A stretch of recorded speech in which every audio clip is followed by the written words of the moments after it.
anu salajengna ari hate abdi paeh hatana pihirup di mana cenah ibu loba ngagorengkeun batur nu katinggali ku urang teh naon kagorengan batur teh anu paeh eta teh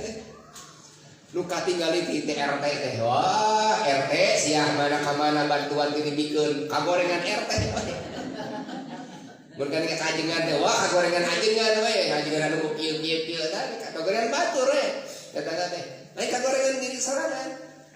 lamun urang geus katingali kagorengan batur tah eta keur paeh teh tapi mun hatena hirup nu katingali teh kealusan batur di mana-mana orang oge di hiji waktu mah bakal butuh sagoreng-gorengna teh hiji jami bakal aya kehalusan tinggal teh kehalusanana we ulah tinggal kagorenganana da mah tambah tuh ada loba kagorengan Pak Ustaz kasayanana tapi aya kagorenganana preman aya kawanana tapi aya kasayana teh kasayanana we mungkin Pak RT aya kasayanana ya kawanana tapi tinggal teh kawanana tapi kasayanana tinggal teh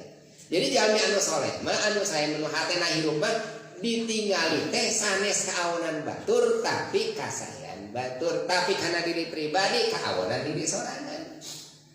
namun karena diri sorangan mah Gusti ini kedul-kedul teh teh kumaha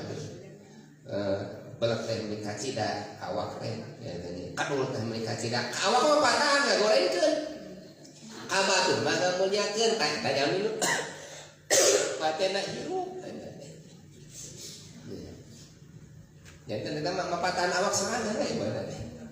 di mana urang geus paeh teh sapatos kitu aya deui cenah hatena paeh teh kumaha di mana jelema sok baku boga panyakit